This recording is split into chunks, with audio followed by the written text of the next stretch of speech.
Okay, good evening, and I welcome you, students. We have told you that sound is a mechanical wave. Then we told you sound propagates in the form of series of compressions and rarefactions.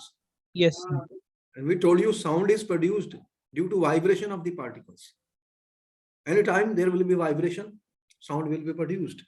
Now, what are the characteristics of a sound? Then we have told you sound is a disturbance. It is a wave which propagates from the source to the receiver end. And there are certain characteristics of the sound wave which we want to study, students. Wavelength, amplitude, time period, frequency, and velocity of the speed. Any wave, any disturbance will have a wavelength.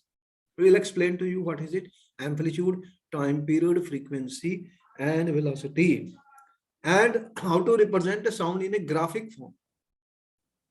Let us see what we are trying to say, students. Sound wave in graphic form. So if we want to represent in a graphic form, student, on a piece of paper, how will we represent the sound wave? We have told you that a particles start vibrating, and then they vibrate the neighboring particle vibrate the next particles, and then they come back to their original position. So particles are not moving. What is moving? Disturbance, vibrations, or a type of wave which we have said. And what is happening at times when the particles come closer to each other? What is happening? The particles can, students, what can happen? The particles can come closer. When the particles will come closer, what will happen? There will be compressions.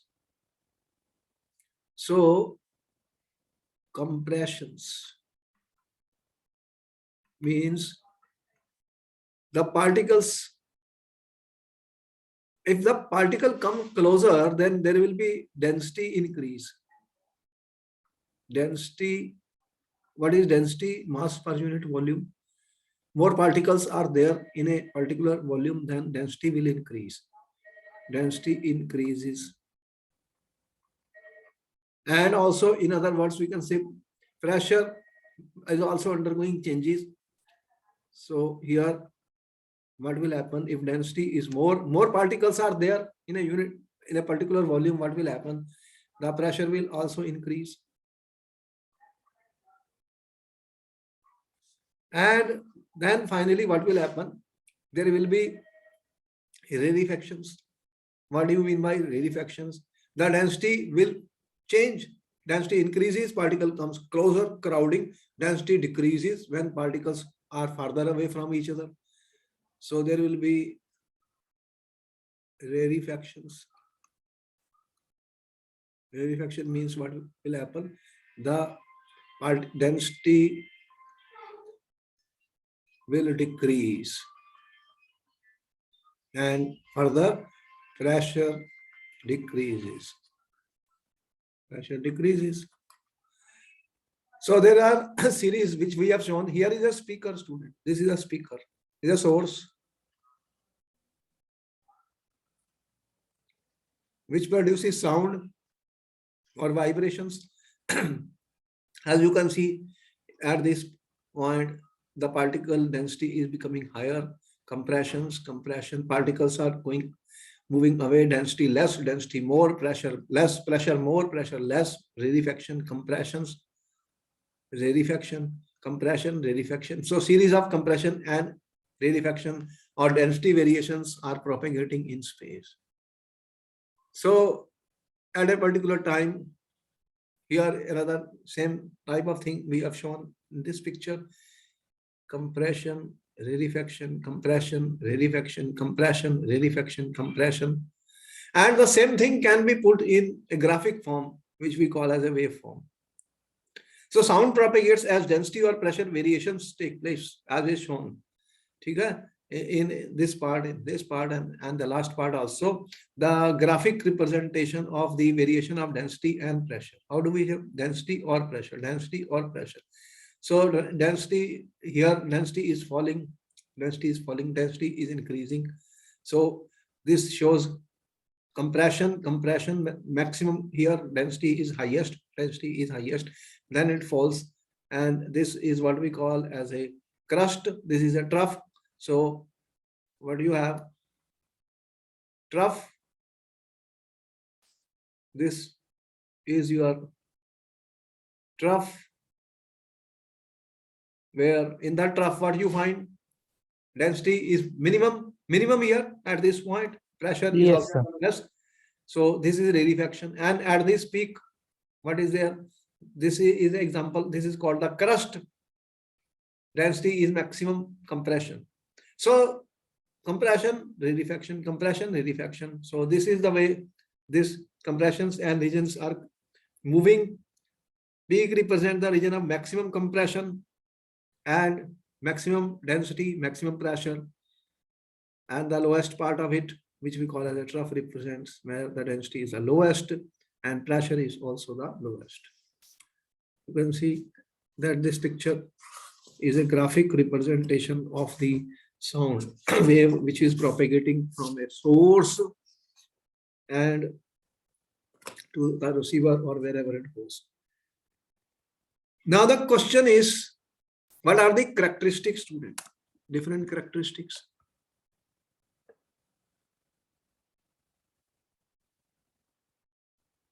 The first one which we are talking is called the wavelength.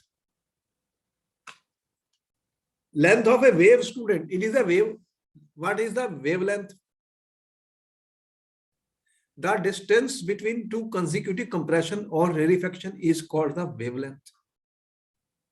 Or the minimum distance in which a sound wave repeats itself is called the wavelength, student. It is represented by the symbol lambda. Wavelength, lambda symbol. And since it is a length, what will be the SI unit then? Meter. SI unit will be meter. If the longer wavelengths are there, they are in meters. Smaller wavelengths, then we have to see what type of wavelengths are there in different waves. So meter, you know about it. We are using meter, student, as a SI unit. First. Second thing, we are talking of frequency. What do you mean by frequency, students? The waves are moving, student, and the number of vibrations per second is called the frequency. How many waves are moving? So if you are beating a drum, student, how many times you are beating the drum in a unit time? That is called the frequency. So that is propagated in the space. So first, lambda, wavelength.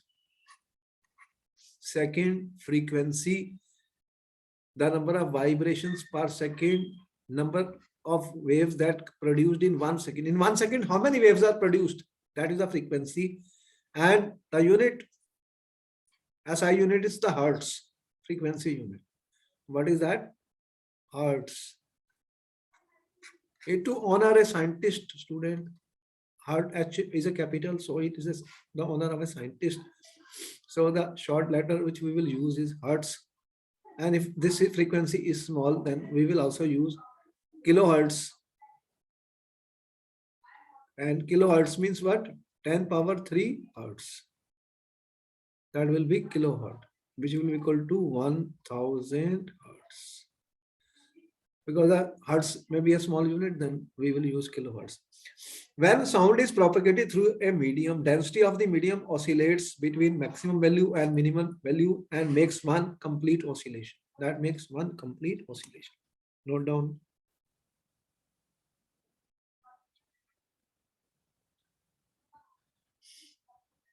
Another important characteristic which we are talking is a time period. Time taken for one complete cycle, time taken for one complete wave, student.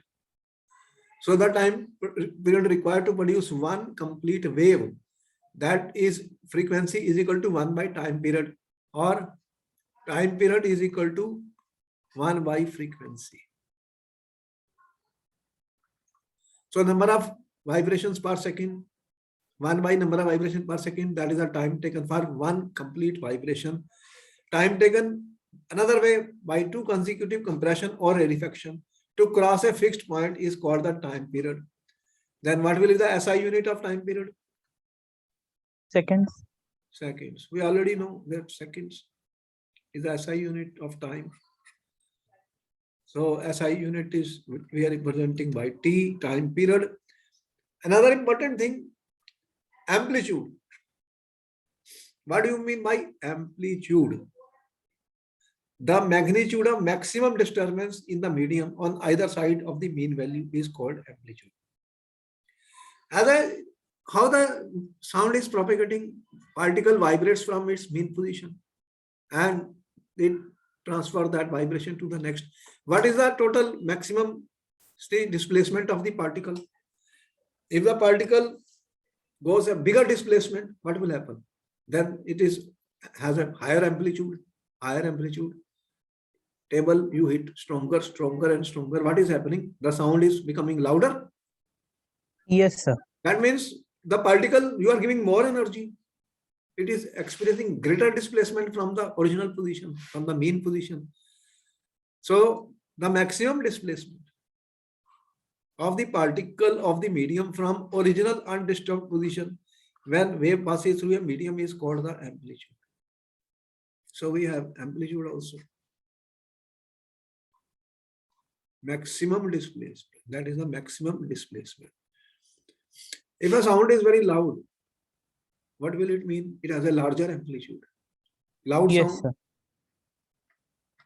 Loud sound, बहुत तेज से आया, तो इसका क्या मतलब हुआ? Loud है. Loud sound means that amplitude is more amplitude.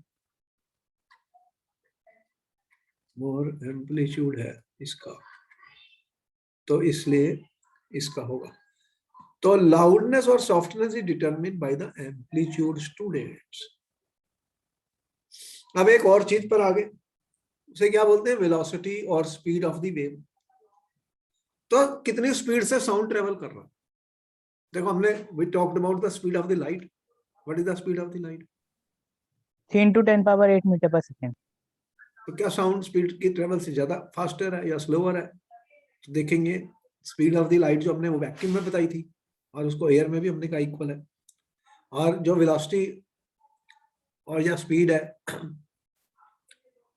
Of the wave, distance travelled by A wave in 1 second is called velocity. तो क्या होता है? डिस्टेंस पर यूनिट टाइम.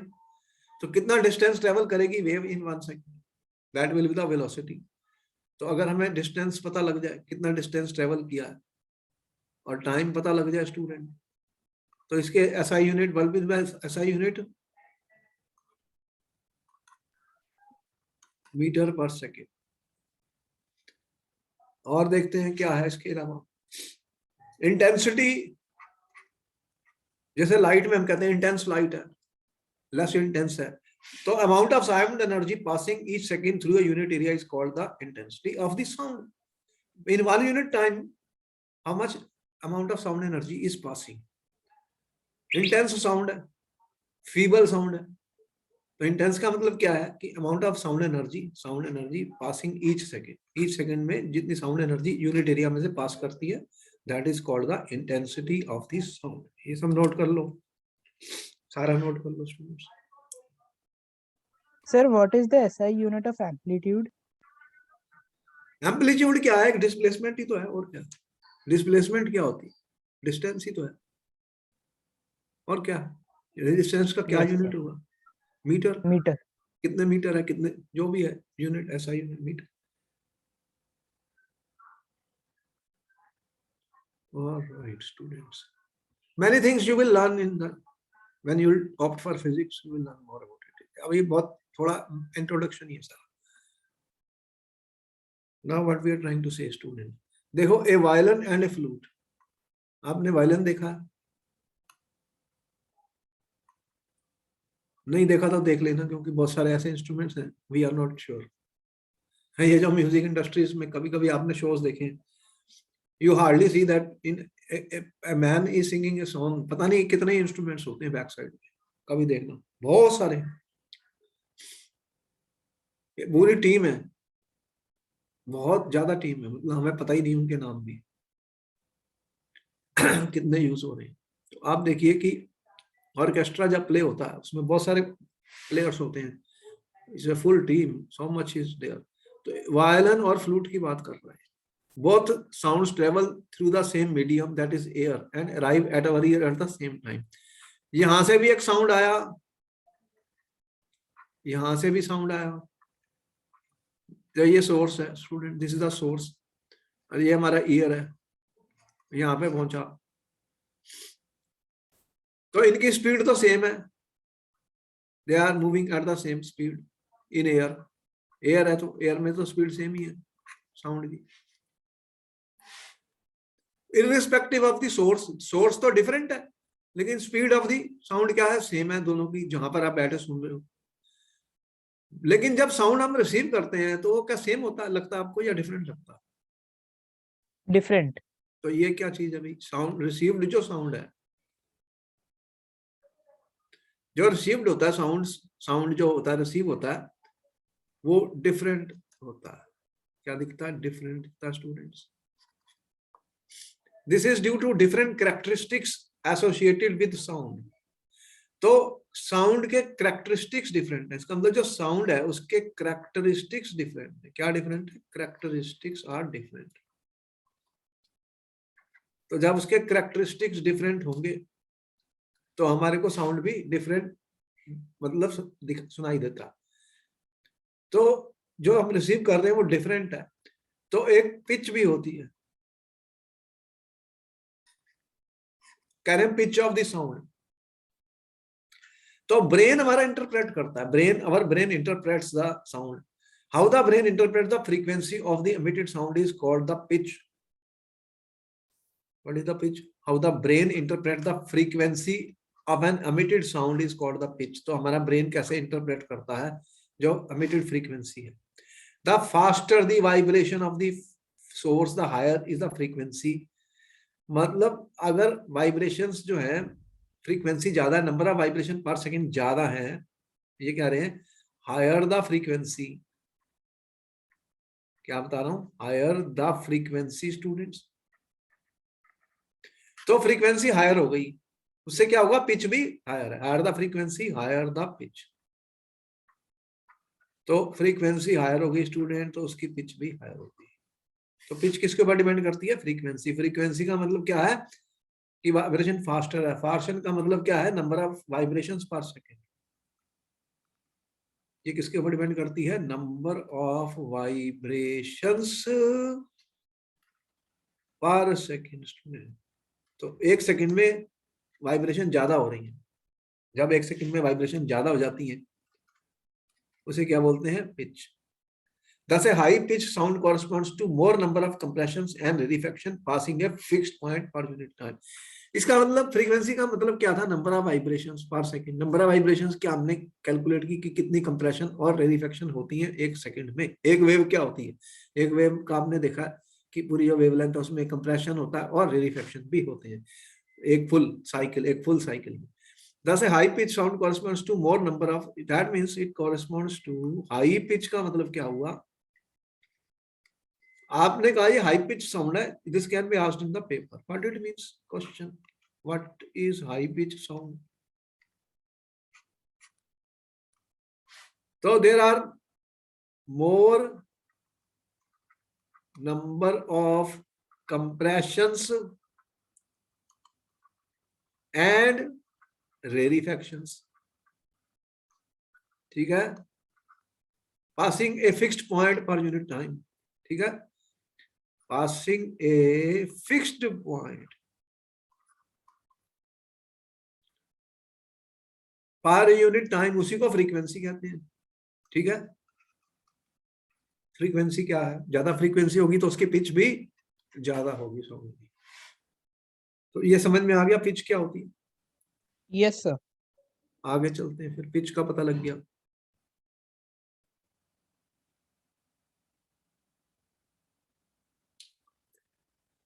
अब होता क्या है कि objects of different sizes and different conditions, जैसे हमने भी फ्लूट लिया था और दो इंस्ट्रूमेंट लिए थे, दोनों अलग थे, तो दे वाइब्रेट एट डिफरेंट फ्रीक्वेंसीज।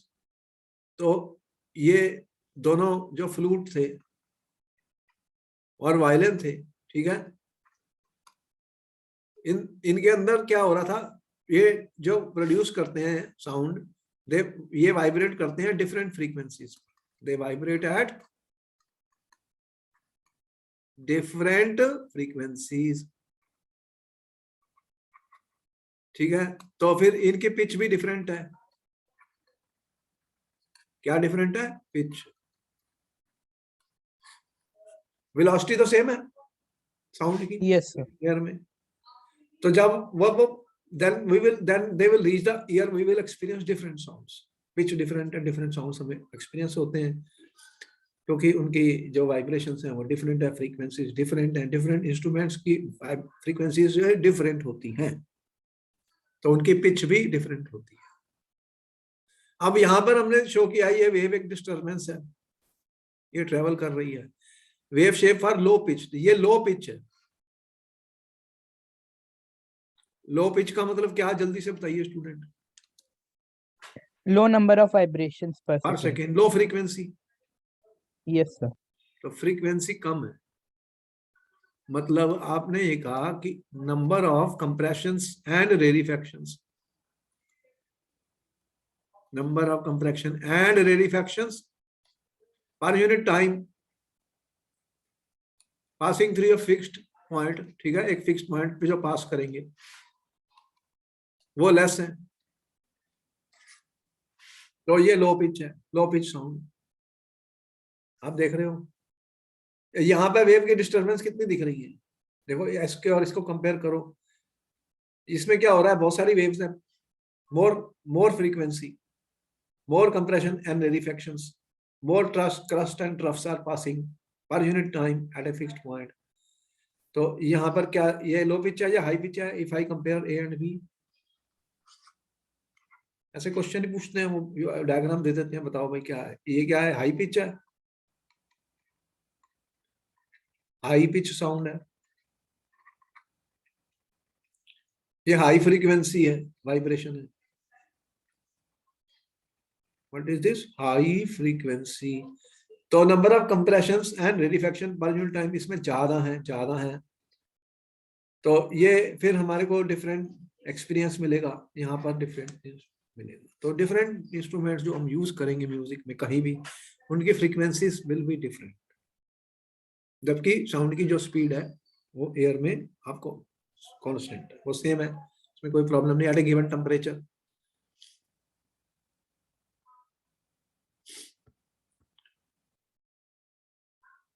और क्या हम ऑब्जर्व करते हैं जब हम साउंड को सुनते हैं? The loudness or softness of sound is determined basically by its amplitude। अब amplitude की बात कर रहे हैं। अभी तक मैंने फ्रीक्वेंसी की बात की थी कि कितनी वाइब्रेशंस पर सेकंड हो रही है, अब एम्पलीट्यूड की बात कर रहे हैं, जो आपने कहा कि मैक्सिमम डिस्प्लेसमेंट है,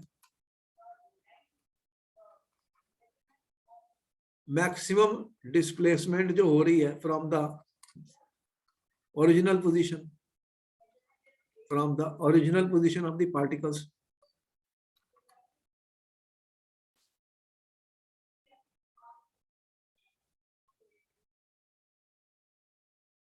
तो अगर ये इंक्रीज कर गई, ठीक है, अगर आपने बहुत फोर्स से हिट किया किसी ऑब्जेक्ट को, तो उसका क्या एम्पलीट्यूड कम होगा ज्यादा होगा?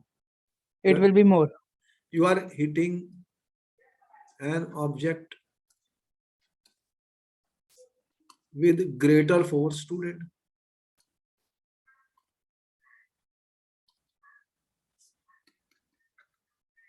तो उसकी डिस्प्लेसमेंट क्या होगी? ज्यादा होगी पार्टिकल की, तो particle will vibrate with A greater displacement, greater amplitude, तो इनका एम्पलीट्यूड ग्रेटर हो जाएगा।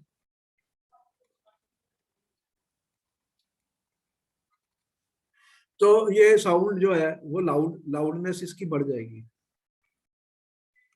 लाउडनेस इंक्रीज हो गई। Yes, sir. आपके वोकल कॉर्ड्स हम यूज करते हैं, बहुत तेज लेक्चर दे रहे हैं, बहुत स्ट्रॉन्ग दे रहे हैं, हमारे अंदर भी गले में है, सारी वाइब्रेशंस होती हैं। अच्छा, वो भी पढ़ लेंगे, हम देख लेंगे हमारा जो थ्रोट कैसे काम करता है।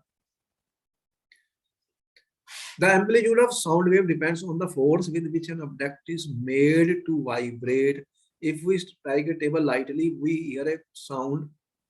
We hear a soft sound. तब हमें soft सा sound दिखता है because we produce a sound wave of less energy. तो less amplitude का मतलब क्या होता है student?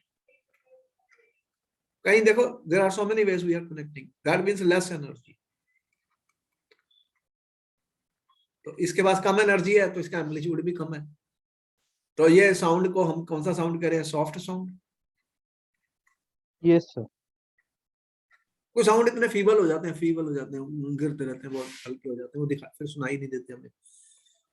If we hit the table hard, तो अब क्या होगा? Can you tell loud sound can travel a larger distance as it is.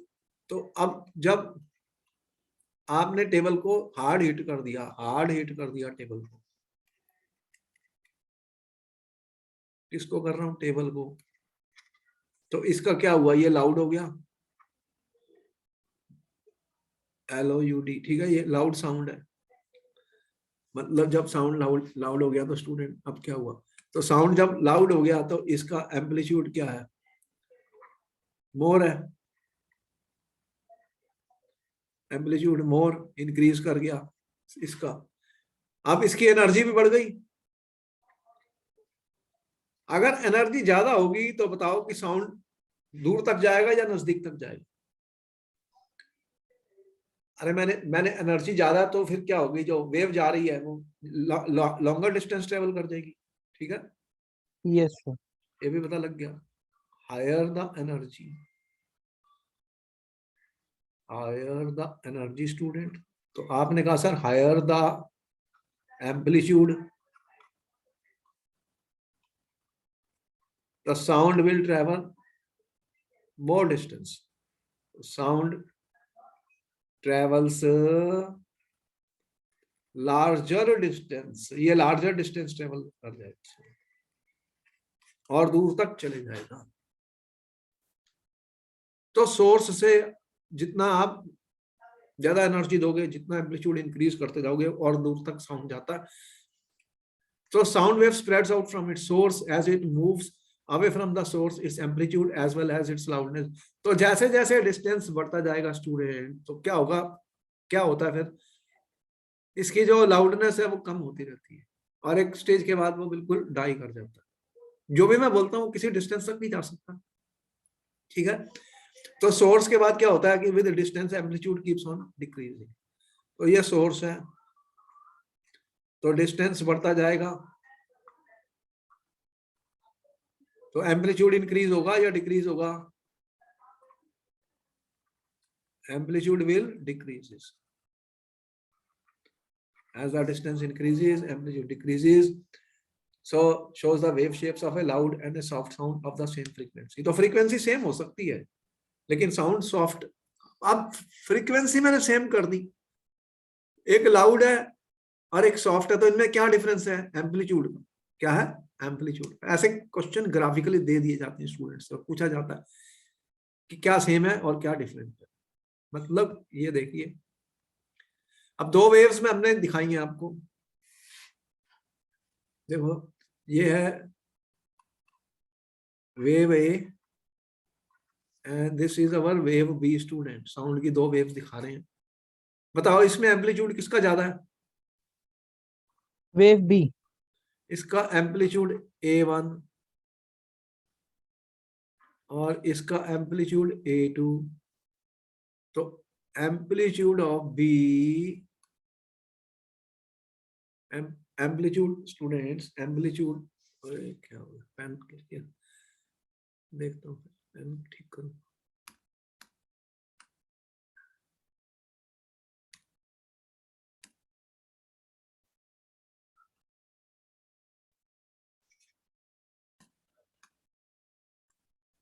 तो यहां पर क्या हो रहा है स्टूडेंट कि एम्पलीट्यूड जो है,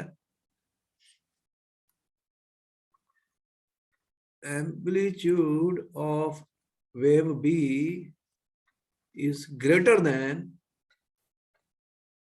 एम्पलीट्यूड ऑफ वेव ए, ठीक है, तो इसके पास मोर एनर्जी है,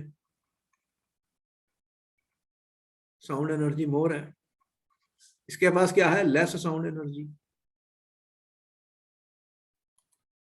यही कह रहे हैं। तो ये वाला साउंड ये कौन सा लाउडर कौन सा होगा इन दोनों में से, ये पूछेगा लाउडर कौन सा, ए और बी में which is louder, A louder है या बी लाउडर है, बी। तो ये साउंड लाउडर है, because amplitude is more, A2 is greater than A1, तो A2 जो डिस्प्लेसमेंट है ये ज्यादा है A1 से, तो ये लाउडर है, और इसी को क्या बोलते हैं स्टूडेंट, इसका एम्पलीट्यूड स्मॉल है तो इसे सॉफ्ट कहते हैं साउंड, तो ये सॉफ्ट साउंड है और ये लाउडर साउंड है। अब फ्रीक्वेंसी सेम है, फ्रीक्वेंसी सेम क्यों है बताइए, they have the same frequency, आपको ग्राफ दे दिए, उसने पूछा इसमें क्या सेम है और क्या डिफरेंट है, ऐसे ही क्वेश्चन आने वाले, इसमें क्या दिख रहा है आपको, what is same in A and B, A and B में क्या सेम है स्टूडेंट्स, फ्रीक्वेंसी। फ्रीक्वेंसी सेम है, number of waves per second passing for a unit time at a fixed point, is frequency is the same but amplitude is different, तो एक sound louder है और एक sound soft है, कितना loud बोल सकते हैं आप, हॉल में लेक्चर चल रहा तो फिर क्या करोगे, बहुत तेज बोलना पड़ेगा, आजकल तो हम वो यूज करते हैं जिससे साउंड एम्पलीफाइड हो जाता है, एम्पलीफाइड हो जाता है, तो ये सारी चीजें हम वर्क कर रहे हैं स्टूडेंट्स, नोट कर लो, ग्राफ बना लो, ये सारे इंपॉर्टेंट हैं, क्वेश्चन जो आते हैं वो ग्राफ आपको दे देते हैं पेपर में, और answer question if you know it then you can see कि छोटे छोटे क्वेश्चन ही होते हैं और वो बड़े बन जाते हैं, ज्यादा बड़े क्वेश्चन नहीं होते, सिंपल क्वेश्चन ही पूछे जाते हैं, लेकिन उनको भी हम गलत कर देते हैं स्टूडेंट्स, उनको भी हम गलत कर देते हैं।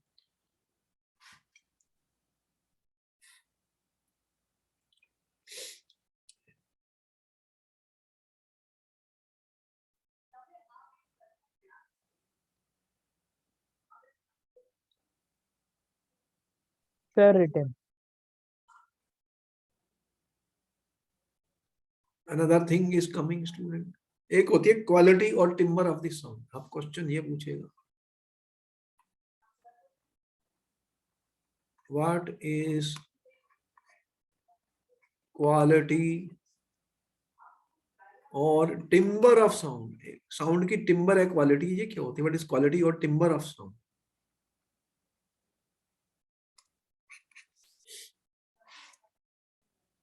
which animals are to distinguish one sound from another having the same pitch, देखिए दो साउंड्स हैं, एक साउंड ए और एक साउंड बी, ठीक है, अब क्या है, इनका पिच सेम है,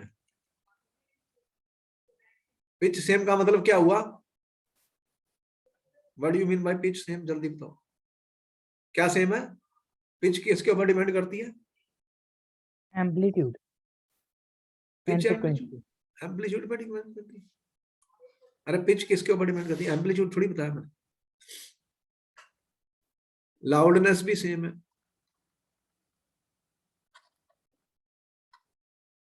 लाउडनेस सेम है स्टूडेंट, तो ये किसके ऊपर डिपेंड करती है लाउडनेस, पिच किसके ऊपर डिपेंड करती है, फ्रीक्वेंसी के ऊपर, और लाउडनेस किसके ऊपर डिपेंड करती है, एम्पलीट्यूड। अब दो वेव्स हैं, उनकी फ्रीक्वेंसी भी सेम है और एम्पलीट्यूड भी सेम है, लेकिन ऐसा हुआ कि आप साउंड सुन रहे थे, कोई इंस्ट्रूमेंट सुन रहे हैं, वो कह रहे सेम पिच है, सेम इनका एम्पलीट्यूड है, सेम फ्रीक्वेंसी, सेम एम्पलीट्यूड, लेकिन एक साउंड आपको बहुत अच्छा लगता, एक साउंड आपको प्लेजेंट लगता स्टूडेंट, देखा कई साउंड आप सुनते हो बहुत प्लेजेंट लगते हैं, माइंड बहुत खुश होता सुन के, यस सर। नींद भी आ जाती है, तो इसे हम कहते हैं रिच क्वालिटी, एक क्वालिटी जो है इसकी रिच है, ठीक है, more pleasant to be a rich quality,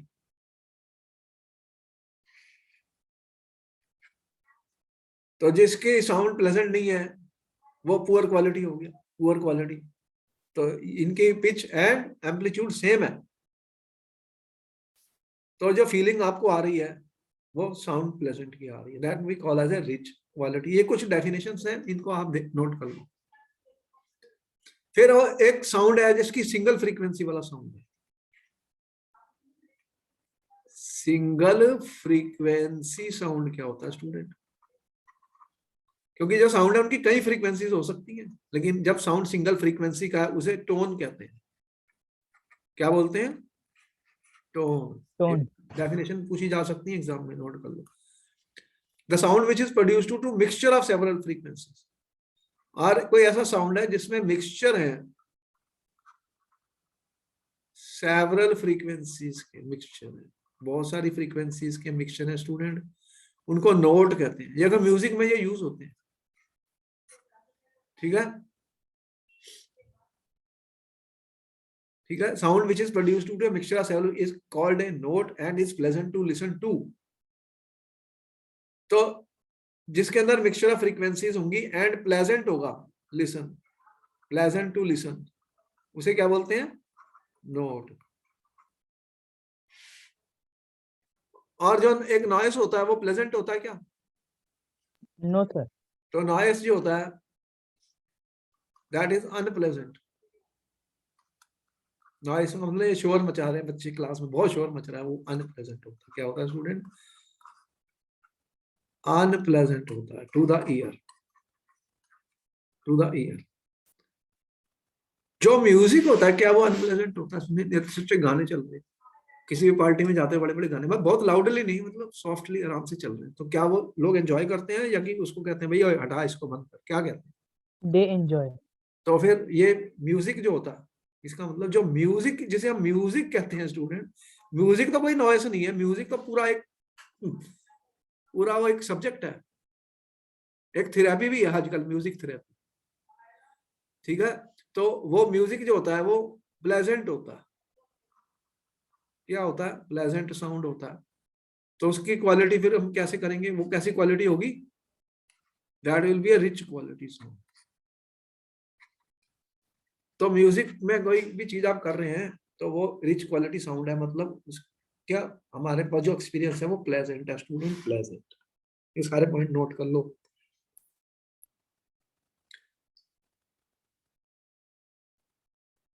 ये सब कुछ नोट कर लो स्टूडेंट, फिर आगे चलते हैं, आपसे और भी डिस्कशन होगा। सब नोट कर लो।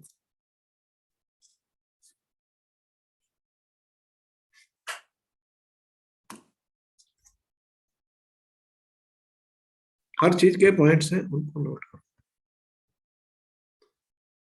अब एक क्वेश्चन, टॉप क्वेश्चन आपकी स्क्रीन पर आ चुका है स्टूडेंट्स। अब क्वेश्चन ये आ गया पेपर में स्टूडेंट, विच वे प्रॉपर्टी डिटरमिन्स लाउडनेस। आपके पास 2 मिनट का वक्त है आंसर करने के लिए, सोचिए और फिर आंसर करिए।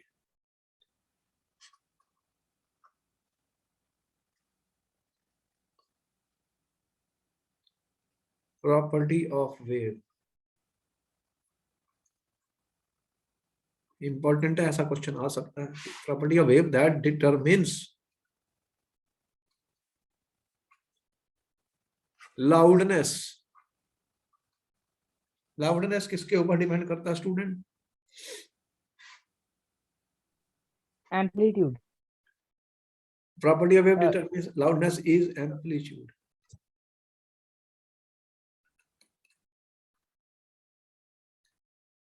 मोर द एम्पलीट्यूड,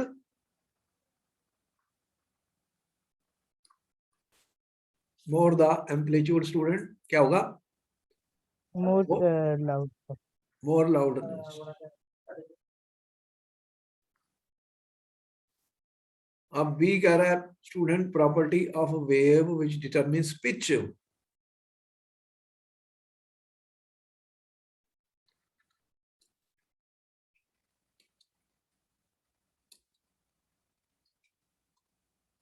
अब ये पिच कौन सी प्रॉपर्टी है जो डिटरमिन करती है स्टूडेंट्स?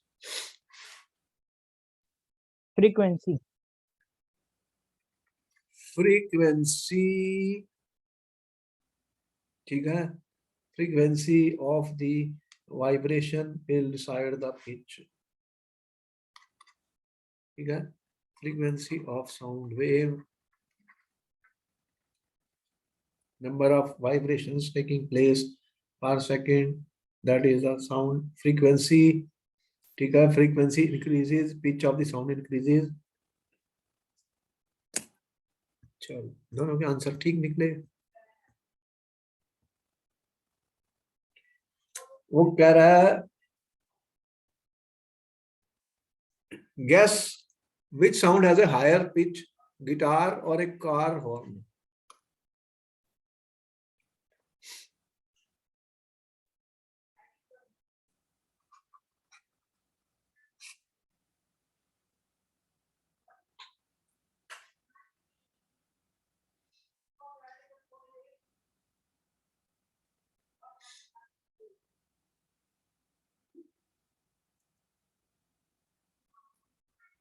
किसका ज्यादा होगा साउंड, पिच किसकी ज्यादा होगी?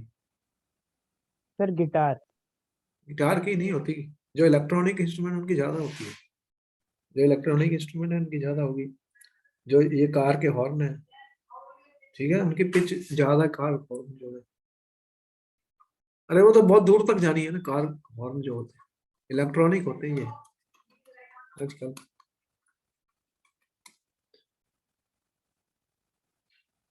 कीप हायर पिच है.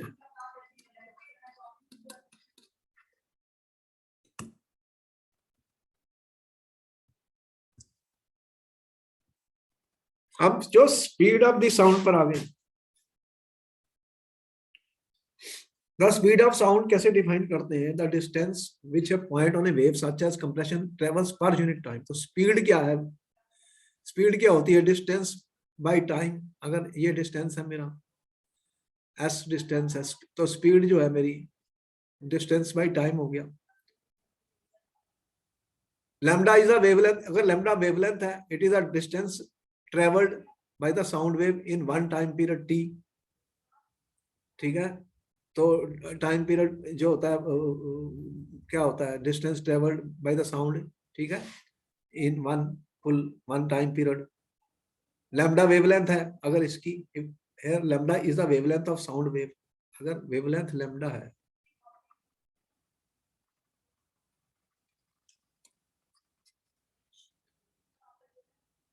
तो it is the distance traveled by the sound wave. Wave कितना टाइम में ये ट्रेवल करती है? Time period T. वेव का टाइम पीरियड है जो, तो वो एक लेंथ पूरी ट्रेवल कर जाती है. तो फिर ये हमारा क्या बना कि अगर इसकी फ्रीक्वेंसी म्यू है, mu is the frequency. Frequency क्या होती है? Number of vibrations, number of wavelength passing per second. Mu is the frequency of the wave, sound wave. तो फार्मूला क्या बना फिर वेलोसिटी का? तो we can say that velocity और speed is equal to wavelength into frequency. ये numericals में formula use होने वाला student, note down.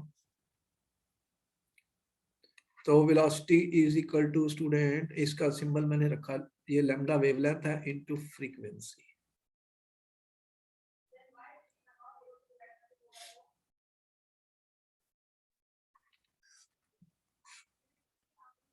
The speed of sound remains almost same for all frequencies in a given medium under same physical condition. ये important point है कि जो sound की speed होती है, अगर टेम्परेचर प्रेशर सब सेम है स्टूडेंट, तो उसकी जो स्पीड होगी, डिफरेंट फ्रीक्वेंसीज भी आ रही हैं तो वो सेम होगी.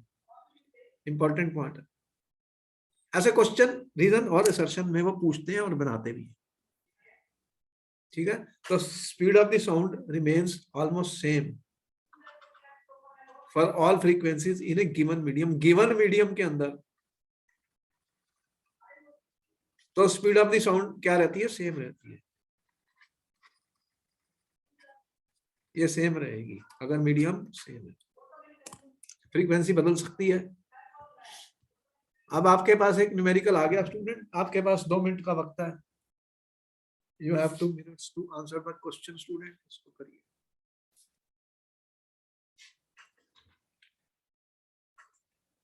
यूनिट्स देखना, यूनिट शुड बी प्रॉपर.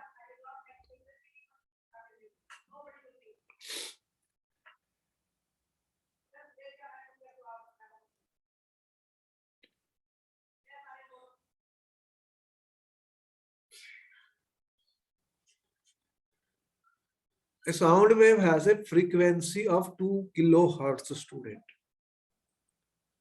इसकी फ्रीक्वेंसी कितनी दी है? 2 किलोहर्ट्ज.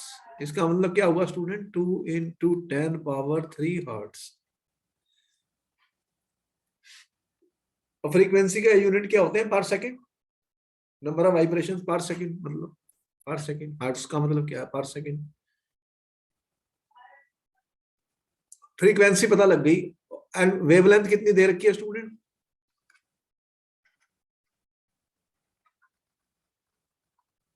35 सेंटीमीटर. ठीक है.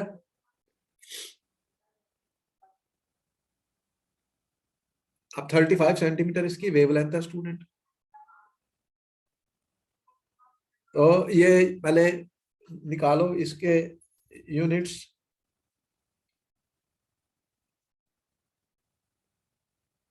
Wavelength 35 centimetre. मीटर में कितना हुआ? 0.35 मीटर. 0.35 मीटर है. How long will it take to travel? तो पहले इसकी स्पीड निकालो. स्पीड कैसे निकालोगे?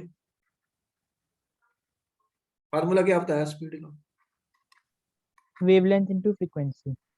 Wavelength into free. ये सिंबल थोड़ा आपको करे.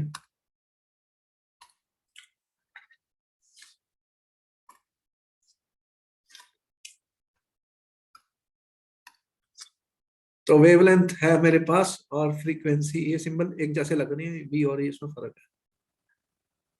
तो कितना आया? वेवलेंथ कितनी है? 0.35 मीटर. और फ्रीक्वेंसी कितनी है?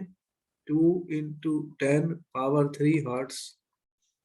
हर्ट्स मतलब पर सेकंड ही होता है, इसको पर सेकंड लिख सकता हूँ ऐसा. 0.35 metre into 2 into 10 power 3 S minus लिख दिया पर सेकंड. चलो कितनी वैल्यू आई वेलोसिटी की?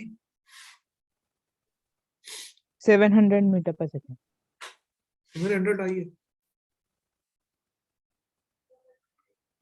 तो इसकी वेलोसिटी, द वेलोसिटी कितनी आ रही है? 700 मीटर पर सेकंड. आपको निकालना क्या है?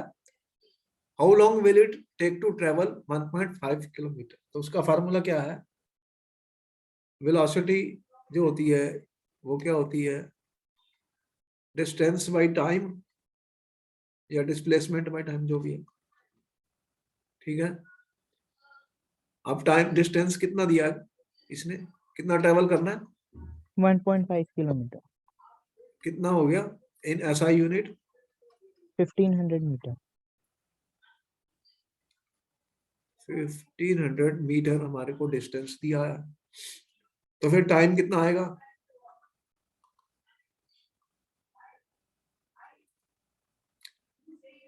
Distance by velocity. How much is the distance? 1500 metre. Velocity कितनी है? 700 मीटर पर सेकंड. ये कटा कितना आंसर आ रहा है फिर? 2.14 सेकंड. 7 to the 2.14 सेकंड आ रहा है. चेक कर लेना. अब ये तो कैलकुलेशन ही है. 2.14 सेकंड. तो जो sound wave with frequency of 2 kilowatt wavelength है, तो इट विल टेक 2.14 सेकंड. ठीक है. If two travel 1.5 kilometre. Distance कितना होता है आपके सामने ही है. 1 किलोमीटर 1.5 ट्रेवल करने के लिए it will take so much seconds. Sound जो है. तो यहाँ पर हमें समझ आई कि किस टाइप के न्यूमेरिकल्स पेपर में आने हैं और आ सकते हैं. Now we are coming to simple question student. Definitions पर आगे ऐसे क्वेश्चन डायरेक्ट आते हैं पेपर में. What is wavelength? जल्दी से बताइए. What is wavelength? Definitions.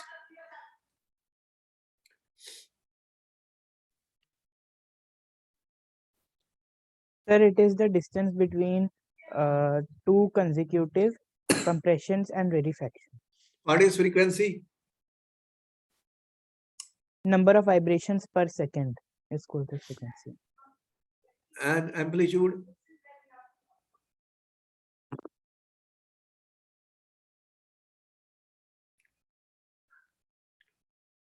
Sir, it is the magnitude of maximum disturbance in the medium.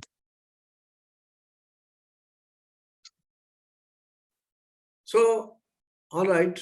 Now, all this we are giving you as a homework now, because this part is finished. We will continue with the next part. This is a homework that you solve all the questions. Students, ये question homework में है, आप इनको solve करिए.